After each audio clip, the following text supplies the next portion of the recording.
Le vestiaire du Real Madrid débat sur Haaland, Mbappé. Le débat de qui est le meilleur entre Kylian Mbappé et Erling Haaland est arrivé jusque dans les vestiaires du Real Madrid. Depuis longtemps, ce débat prend une place importante dans les discussions entre les supporters madrilènes, qui de Erling Haaland ou Kylian Mbappé est le plus fort et surtout, lequel serait la meilleure recrue pour renforcer le collectif merengue. Les dirigeants madrilènes ont déjà tranché depuis longtemps en faveur du Français. Mais tout le monde au sein du vestiaire ne semble pas être d'accord avec l'idée que Mbappé soit le numéro 1. En effet, à l'occasion d'une vidéo au blog publiée par la chaîne YouTube BuzzPlug, on aperçoit quelques coulisses à Madrid avec des joueurs comme Antonio Rudiger, Jude Bellingham, Eduardo Camavinga et Aurélien Tchouaméni dans un contexte détendu et naturel. Puis, autour de la 5e minute, on capte une discussion entre les deux Français et le Britannique qui ne trompe personne malgré les bips de l'auteur de la vidéo pour masquer les noms prononcés. Ils sont en train d'échanger à propos d'Erling Haaland et Kylian Mbappé. C'est un bon gars, mec, lance Bellingham, il est incroyable comme mec, réaffirme-t-il en plein échange avec Aurélien Tchouaméni. On s'en fiche, rétorque le Français pendant qu'Eduardo Camavinga lui dit de se taire avec le sourire. Mais il est meilleur que votre gars, insiste dans la foulée le Britannique qui donnera son nom sans qu'on puisse l'entendre. Hey, s'il te plaît, s'il te plaît, s'il te plaît.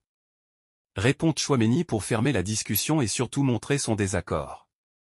On le sait, Jude Bellingham est très proche d'Erling Haaland avec qui il a évolué sous les couleurs du Borussia Dortmund tandis que Tchouaméni et Eduardo Camavinga sont logiquement plus proches de Kylian Mbappé avec l'équipe de France. Il y a donc peu de doute sur la nature du débat entre les trois madrilènes. Vinicius Junior. La statistique qui pose problème. Vinicius Junior est aussi fort qu'agaçant par moment. Le Brésilien fait tout à l'extrême, pour le meilleur comme pour le pire. Il n'a encore jamais été exclu au cours d'une rencontre, mais il va bien purger un match de suspension après la trêve internationale. Ce samedi, Vinicius Junior a été sensationnel et décisif puisqu'il a inscrit un nouveau doublé qui porte son total à 6 buts sur les 4 derniers matchs et 18 buts toutes compétitions confondues en 28 apparitions. Il se rapproche de Bellingham et ses 20 buts. Le problème, c'est que pour le 3e match consécutif, il a terminé la partie avec un carton jaune et encore une fois, celui-ci a été sorti par l'arbitre à la suite d'une protestation ou d'un geste d'humeur, c'est-à-dire tout sauf une action de jeu. Ces mauvaises réactions n'ont pour leur pas eu de conséquences malheureuses et directes pour son équipe, mais cette prochaine suspension pour la réception de Bilbao aurait pu l'être si l'avance en Liga n'était pas aussi confortable. Vinicius Junior ne se cache jamais et il avait encore le public à dos hier à Osasuna. Vinicius, crève. A-t-on pu entendre depuis les gradins? Dani Carvajal a averti l'arbitre qui n'a pas réagi et ne l'a même pas mentionné dans son rapport d'après-match. Donc oui, Vinicius n'est pas assez protégé mais il est clair qu'il manque de contrôle, comme l'a reconnu Ancelotti en conférence de presse. Vinicius célébrant son 2e but à Osasuna. 42 cartons avec le Real. Ce dimanche, le quotidien AS parle alors d'un double visage du Brésilien et la statistique est assez accablante. Jusqu'ici, Vini Junior a marqué 77 buts en un peu plus de 250 matchs, mais il est aussi à noter qu'il a reçu 42 cartons jaunes dans sa carrière avec le Real. Et 45% des avertissements, 19 cartons, sont venus sanctionner une protestation, une altercation avec un adversaire ou encore une action d'anti-jeu, gain de temps. La pression en lien avec l'ambiance, l'atmosphère, il doit la contrôler un peu plus et il y arrivera parce que c'est un garçon humble et intelligent, dit son coach après le match car il en a sans évidemment conscience. Il devient urgent que le Brésilien apprenne à mieux gérer ses émotions avant que ça ne pénalise l'équipe. Barça, Xavi annonce la couleur contre le PSG. L'entraîneur du Barça, Xavi Hernandez, s'est exprimé sur le choc à venir contre le PSG en Ligue des Champions. C'est le choc qui suscite le plus de réactions depuis la fin du tirage au sort des quarts de finale de la Ligue des Champions, vendredi. Le PSG devra chercher une place dans le dernier carré face au Barça. Ce choc tient également lieu de retrouvailles entre Xavi Hernandez et son ancien entraîneur en Catalogne, Luis Enrique, aujourd'hui coach du PSG. L'entraîneur blaugrana s'est exprimé sur ce choc à la faveur d'une conférence de presse samedi en marge du duel contre l'Atlético Madrid, dimanche, 21h. Xavi optimiste pour le choc PSG au Barça. Chaque match entre le PSG et le FC Barcelone rappelle la remontada du club espagnol sur les Parisiens en 2017. Alors qu'il avait remporté les 8e de finale aller de la C1 à domicile, 4-0, le PSG s'écroule complètement lors de la manche retour face au Barça 2. Luis Enrique, 6-1. Même si le club francilien a pris sa revanche en 2021, 4-1, 1-1, les Blaugrana partent toujours favoris au vu de leur histoire. Mais Xavi n'est pas de cet avis. Le PSG est probablement favori, même si ça ne se voit pas dans l'historique vu que l'on n'a plus de Ligue des Champions qu'eux. Mais actuellement, si on parle économiquement, la situation n'est pas la même. Le PSG est l'un des adversaires les plus difficiles qu'on aurait pu tirer, mais l'on veut faire 2 grands matchs et l'on reçoit au retour, ce qui est très positif, a lancé l'ancien capitaine du Barça. Xavi ne craint pas le PSG. Le choc contre le Barça revêt encore plus d'importance pour le PSG puisque c'est son ancien bourreau, Luis Enrique, qui est sur son banc cette saison. Le technicien espagnol retrouve également son club de cœur avec le souvenir d'être le dernier entraîneur à avoir remporté la Ligue des Champions avec le Barça, 2015. Une expérience au plus haut niveau qui manque cependant à Xavi et pourrait lui être fatale. Mais l'entraîneur du Barça n'a pas peur du PSG de Luis Enrique. Mercato, le Barça dit oui à un départ à 100 millions d'euros. La direction du FC Barcelone semble disposée à se séparer de l'un des piliers de son effectif, l'été prochain.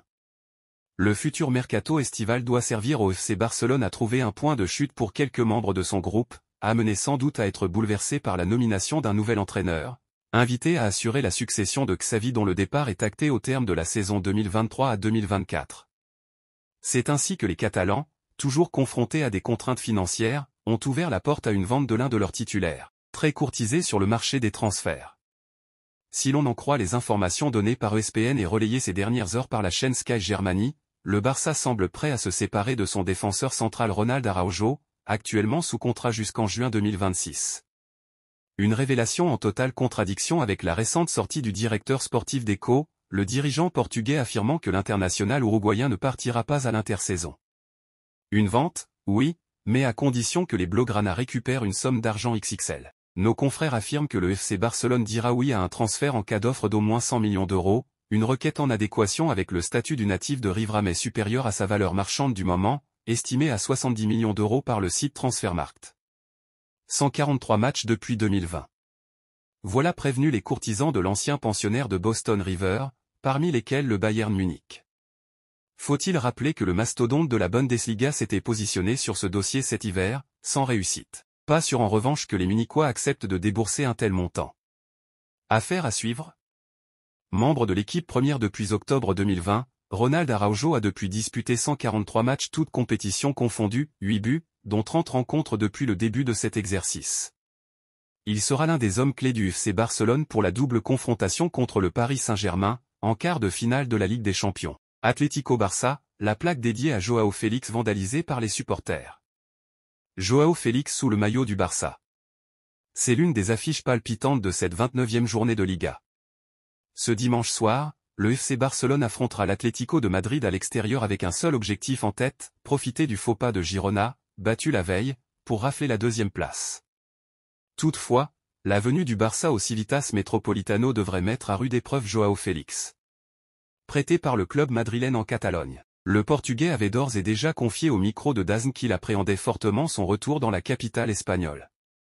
Visiblement, le joueur de 24 ans passé par Benfica et Chelsea n'est pas au bout de ses peines.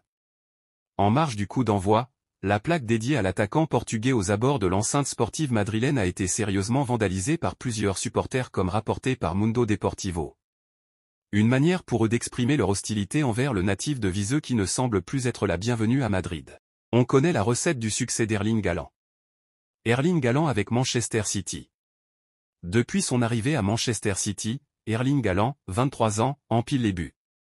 Avec 81 buts en 84 matchs, le Norvégien tourne presque à un but par match. The Sun pense avoir trouvé la raison d'un tel succès.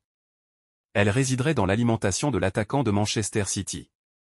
À son arrivée à Manchester, le Norvégien s'est rendu dans un restaurant italien et a commencé à prendre toujours le même plat, des pâtes avec de la crème et des champignons. Le patron de l'établissement lui avait promis un triplé, je lui ai dit, si tu marques un triplé dimanche, remercie Beppe et Vero Moderno. Il a marqué un triplé, c'était très drôle.